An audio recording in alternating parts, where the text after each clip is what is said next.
आइए आइए, देखिए पपेट शो बैच 77 का, जिसमें है अकबर बिरबल की कहानियां।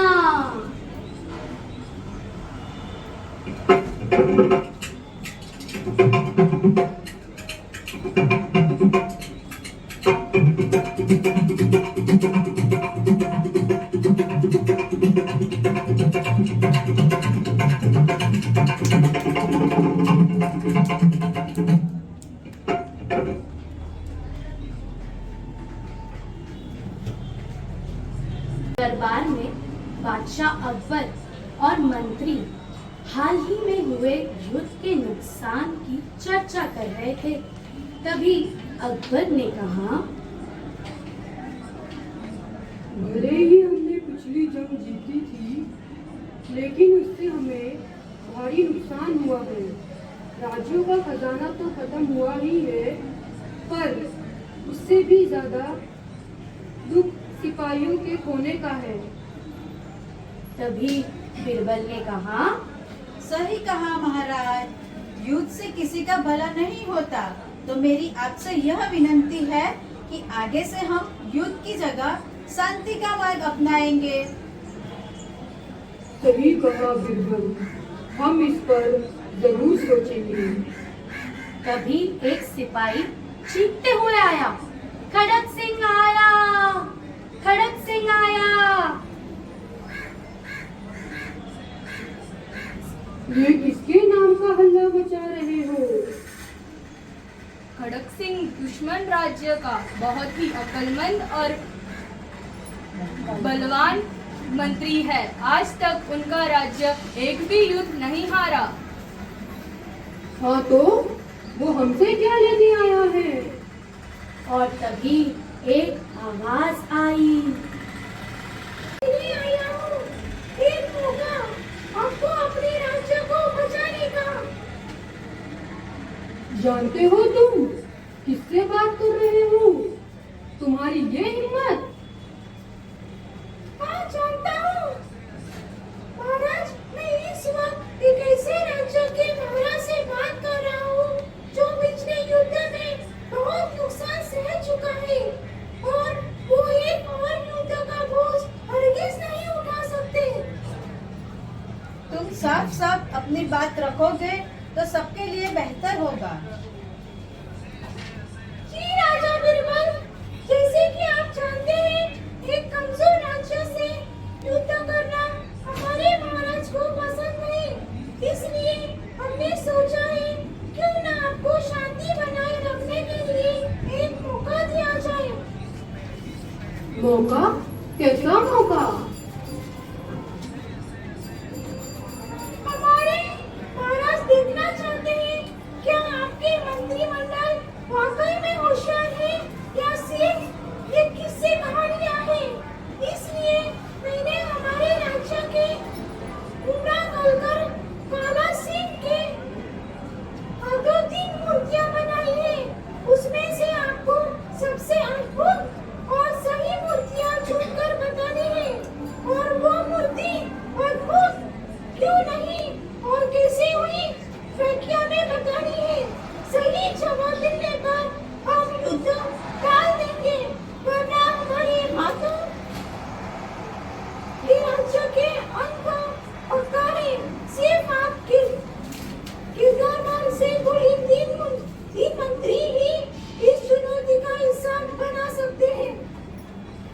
इस पर एक शातिर मंत्री को क्रोध आते हुए, अरे वाह, तुम क्या हमें इतना कमजोर समझ रखा है?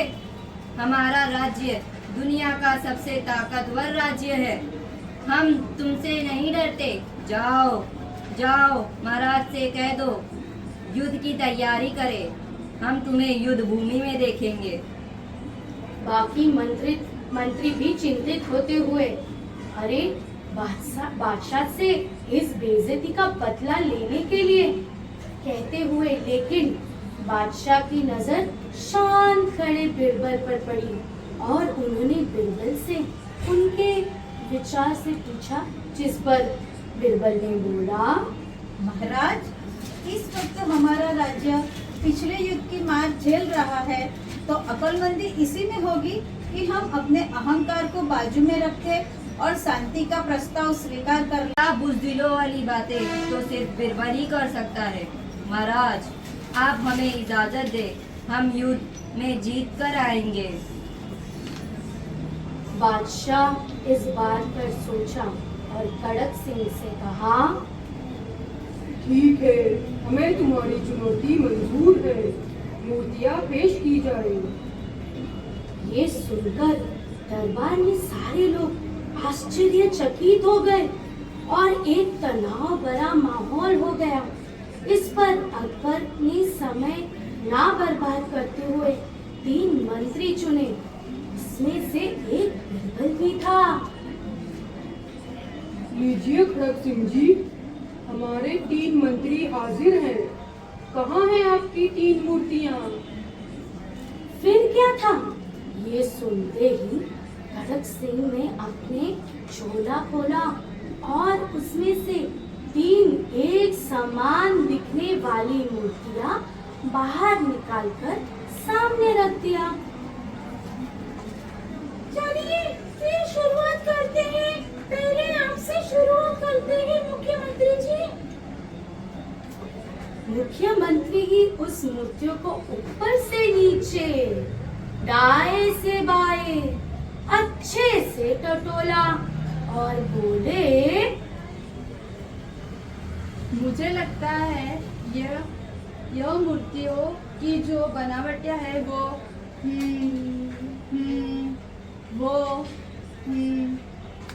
रहने दीजिए, आपके बस की बात नहीं। शातिर मंत्री, आप आइए। मंत्री ने भी अपनी पूरी अक्ल लगा दी और बोले, एक मूर्तियाँ दिखती है दूसरी मूर्ति जैसी, और दूसरी मूर्ति दिखती है तीसरी मूर्ति जैसी, तीसरी मूर्ति दिखती है पहली मूर्ति जैसी, जैसी मूर्ति दिखती है वैसी मूर्ति, एक मूर्ति दिखती है वैसी मूर्ति। ये सुनकर अकबर ने गुस्से से कहा, तुम कहना क्या चाहते हो? देखते हैं। हाँ, यही के सभी मूर्तियाँ एक जैसी दिखती है। इनमें कोई सम्मान नहीं, इसमें कोई खास बात नहीं है। गलत जवाब। ये बहुत ही खास मूर्तियाँ हैं। अब आपके पास आखिरी मौका है। सही जवाब ना मिला तो कल सवेरे हम आप पर हमला कर देंगे। आपके राज्य का भविष्य अब बिरबल के हाथों में है। उनके कदम आगे बढ़ाए और उन मूर्तियों के जांच पड़ताल करने लगे। फिर उन्होंने अपनी कमीज से निकला हुआ एक धागा तोड़कर निकाला और उससे पहले मूर्ति के कानों में डाला, तो वो धागा दूसरे कान के तरफ से निकल आया। फिर उन्होंने वो धागा दूसरी मूर्ति के कान में डाला, तो वो धागा मुंह के रास्ते से बाहर आ गया। और आखिर में जब उन्होंने तीसरी मूर्ति के कान में डाला, तो वो सीधे पेट के बल बाहर आ गया। उस क्षण बिरबल मुस्कुराते हुए बोले, लो, मिल गई सबसे अद्भुत मूर्ति, यही है वो। इस पर पूरा दरबार तो अचंभित हुआ ही, पर कड़क सिंह ने भी बिरबल की चतुराई देखकर पूछा, तुमने तो ढूंढ तो लिया, पर इसकी व्याख्या क्या दोगे? अगर वो सही नहीं निकला तो जंग की तैयारी के लिए बचा कर रखना अपनी चतुराई को। तो फिर सुनिए, समझ लो ये धागा एक मंत्री है और मूर्ति बादशाह। पहली मूर्ति का अर्थ ये है कि जब मंत्री बादशाह को कोई बात बताता है, तब वो एक कान से सुनकर दूसरे कान से निकाल देता है। दूसरी मूर्ति का अर्थ ये है कि मंत्री जब बादशाह को कोई बात बताता है, तब वो बात सबको बता देता है। और तीसरी मूर्ति का अर्थ ये है कि जब मंत्री कोई बात अपने बादशाह को बताता है, तो वो बात उनके पेट में ही रह जाती है और वो उन दोनों के अलावा किसी को कभी पता नहीं चलती। तीसरी मूर्ति एक अच्छे राजा का प्रतीक है, बिल्कुल हमारे महाराज जैसे।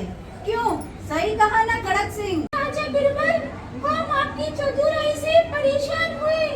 अभी ये बात जाके अपने महाराज को बताता हूँ। ये सुनकर बिरबल मजाक में बोले। हाँ, पर उनके पेट में ये बात रह तो जाएगी ना। ये सुनकर पूरा दरबार हंस पड़ा और एक भीषण युद्ध बिरबल की चतुराई से टल गया। तो दोस्तों, इससे हमें क्या सीखा? यही कि हमें राज को राज ही रखना चाहिए, वरना युद्ध तक का नौबत आ सकता है। Thank you. चलो बच्चों, अब हम सुनते हैं दूसरी कहानी। और दूसरी कहानी का नाम है दुनिया का सबसे सुंदर बच्चा। एक दिन महल में अकबर अपने छोटे बच्चे के साथ खेल रहे थे।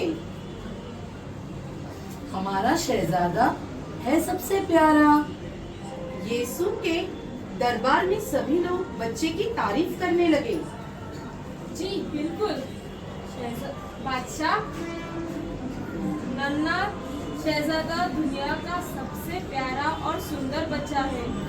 जी महाराज, ये तो 100 आने खरी बात है।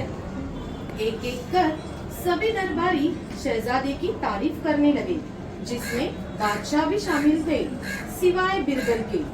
अकबर बिरबल की तरफ देखते हुए पूछते हैं, बिरबल, दरबार में सभी लोग शहजादे की तारीफ कर रहे हैं, फिर क्यों तुम चुप खड़े हो? क्या तुम्हें नहीं लगता शहजादा दुनिया का सबसे खूबसूरत बच्चा है? ऐसी बात नहीं है, नन्हा शहजादा सबसे खूबसूरत है, पर मेरे ख्याल से दुनिया में सबसे खूबसूरत नहीं है। ये सुन के दरबार में सभी लोग चौंक उठे और अकबर गुस्से में आकर कहने लगे, बिरबल, अपनी जबान पर लगाम दो। तुमको पता है मेरे बेटे के बारे में बोल रहे हो? क्षमा कीजिए महाराज, मैं शहजादे की बेइज्जती नहीं करना चाहता। सच में वो बहुत खूबसूरत है, पर दुनिया का खूबसूरत बच्चा नहीं है। पर आग बबूला हो गए और उन्होंने कहा, बिरबल, तुम मेरे चहेते हो, इसका मतलब ये नहीं है कि तुम हमारे युवराज के बारे में कुछ भी बोलो, समझे? दुनिया में तुम्हें मेरा युवराज से सुंदर बच्चा कहीं नहीं मिलेगा। क्षमा कीजिए महाराज, दरअसल हमें दुनिया में सबसे खूबसूरत बच्चा देखने के लिए दुनिया में घूमने की जरूरत नहीं है, क्योंकि दुनिया का खूबसूरत बच्चा तो हमारे राज्य में ही है। ये सुन के सारे दरबारी चौंक गए और बादशाह अचंभित होकर बोले, अच्छा, फिर हम भी देखना चाहेंगे कि कौन है हमारे युवराज से ज्यादा सुंदर। देखते हैं, जाओ अभी जाकर उस बच्चे को दरबार में ले आओ। महाराज, उस बच्चे की तेजस्वी रूप की दर्शन लेने हमें स्वयं वहाँ जाना होगा, और हम सभी वहाँ नहीं जा सकते, बस आप, मैं और एक मंत्री ही जा सकता है। ठीक है मुख्यमंत्री जी, आप भी हमारे साथ चलिए। कुछ देर बाद वो तीनों दरबार से निकलकर जंगल की ओर चले जाते हैं। ये देख मुख्यमंत्री ने पूछा, बिरबल, कहीं तुम हमें कोई शेर या कोई कुत्ते का बच्चा तो नहीं दिखाने ले जा रहे हो? इस पर क्रोधित अकबर ने कहा, क्या कह रहे हो मुख्यमंत्री जी? हमारे युवराज की तुलना कोई जानवर से कर रहे हो? आप अपने होश में तो हो ना? माफ कीजिए महाराज, यह मतलब नहीं था हमारा। तुम्हें तो हम दरबार लौटकर सबक सिखाएंगे, चुपचाप बस चलते रहो। जरा धीरे बात कीजिए, वरना आवाज सुन वो खूबसूरत बच्चा डर भी सकता है। पर वो है कौन बिरबल? ठीक आपके सामने। अकबर और मुख्यमंत्री थोड़ा इधर उधर देखने लगे। फिर उन्हें थोड़ी देर दूर एक झोपड़ी दिखी, जिसके बाहर एक बच्चा अपने खिलौनों से खेल रहा था। अकबर वो देख गुस्से में लाल हो गए और बोले, तुम्हें ये जंगली बच्चा हमारे युवराज से ज्यादा सुंदर लग रहा है। इतने दूर हम पैदल इसे देखने आए, इससे बेहतर हम अपने बाग में खरगोश के बच्चे को देखे होते। वो इस जंगली बच्चे से ज्यादा खूबसूरत है। ये बात झोपड़ी के अंदर खाना बनाने वाली उस बच्चे की माँ के कानों पे पड़ी और वो तुरंत ही बाहर आई। उस माँ ने बच्चे को अपनी गोद में लिया और गुस्से से कहा, अरे अरे तुम होते कौन हो मेरे बच्चे के बारे में ये कहने वाले? मेरा मुन्ना बेचारा कुछ बोल नहीं सकता और गरीबी के कारण हम इसे पेट भर खाना नहीं खिला सकते, पर मेरे लिए मेरा बच्चा दुनिया का सबसे सुंदर बच्चा है। ये सुन बादशाह अकबर बहुत भावुक हुए और उनका सिर नीचे झुक गया। उन्होंने बिरबल की ओर देखा और कहा, हम तुम्हारी बात समझ गए। तुम हमें यही समझाना चाहते थे ना कि हर एक बच्चा अपने माँ बाप के लिए दुनिया में सबसे सुंदर बच्चा होता है। बिरबल ने भी अपना सर सहमति से हिलाकर बादशाह से कहा, मेरी इच्छा बस इतनी सी ही थी महाराज।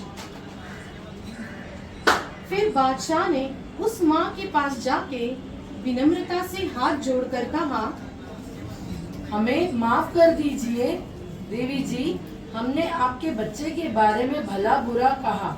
आप दिल को ठेस पहुंचाना आपको बेटे सच में दुनिया का सबसे सुंदर बच्चा है। इस बार बिरबल चुटकुला लेते हुए बोले, हाँ हाँ, सबसे खूबसूरत, बिल्कुल दुनिया के सभी बच्चों जैसा। ये सुनकर सभी हंस पड़े और हमें एक महत्वपूर्ण सीख सिखा गए। और वो क्या है बोलो? यही खूबसूरती देखने वालों की आंखों में और भावनाओं पर निर्भर करती है। धन्यवाद। धन्यवाद।